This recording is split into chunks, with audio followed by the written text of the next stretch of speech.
And ఉగ్రవాదుల దాడిని మనం ఎలా చూడాలి? ఇప్పుడు చాలామంది అంటారు, పాకిస్తాన్‌లో సంబరాలు చేసుకుంటున్నారు. కొంతమంది ఏ వీడియోలో దీన్ని పోస్ట్ చేస్తా ఉన్నారు. రకరకాలుగా ఉన్నాయి.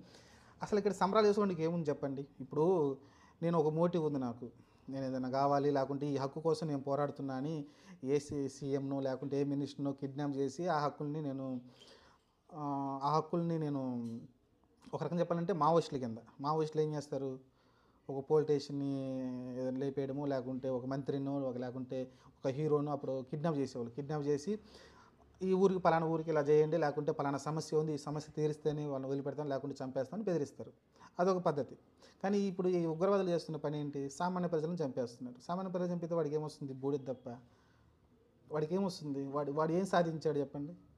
అంటే ఇక్కడ మీకు క్లియర్‌గా అర్థమవుతుంది. ఎవరైతే ఈ మతం పిచ్చి మీద తిరుగుతున్నారో, మత బోధకులు ఎవరైతే ఉన్నారో వాళ్ళని ప్యారలైజ్ చేసేస్తారు. ఎలా ప్యారలైజ్ చేస్తారంటే, ఇదిగో నువ్వు వెళ్లి ఇంతమందిని చంపేస్తే నీ దేవుడు పైకి రాంగానే స్వర్గంలో 100 మంది అమ్మాయిలు నుంచుంటారు.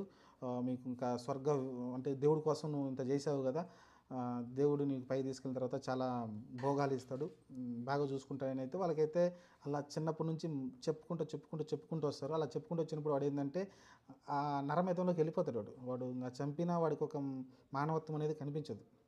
కాబట్టి అలా తయారవుతారు ఉగ్రవాదులు అనేవాళ్ళు. వాళ్ళకి ఒక మోటివ్ ఉండదు. ఇప్పుడు వాడి మోటివ్ ఏంది? ఇప్పుడు 26 మందిని చంపాడు. 26 మందిని చంపాడు కదా! ఏంది వాడి కోరిక ఏంటి? కాశ్మీరా ఇప్పుడు బాగానే ఉంది కదా! ఆర్టికల్ 370 తీసిన తర్వాత పర్యాటకులు దాదాపు మాట్లాడుకున్నాం కదా! 2,00,00,000 నుంచి 3,00,00,000 మంది అక్కడికెళ్ళి చాలామంది ప్రజలు అక్కడికెళ్ళి చూస్తా ఉన్నారు. ఆ పర్యటనని ఏదైతే ఆ వాతావరణాన్ని అందరూ ఆస్వాదిస్తా ఉన్నారు. ఆ ప్రకృతిని అంతా ఆస్వాదిస్తూ ఉన్నారు. అక్కడున్న ప్రజలకి ఉపాధి కలుగుతూ ఉంది. అంతకుముందు తినడానికి కూడా తిండి లేని, దికాణ లేని ప్రజలు ఇప్పుడు మంచిగా ఉపాధి వస్తూ ఉంది. మంచి షాపులు పెట్టుకుంటున్నారు, జ్యువెలరీస్ పెట్టుకుంటున్నారు.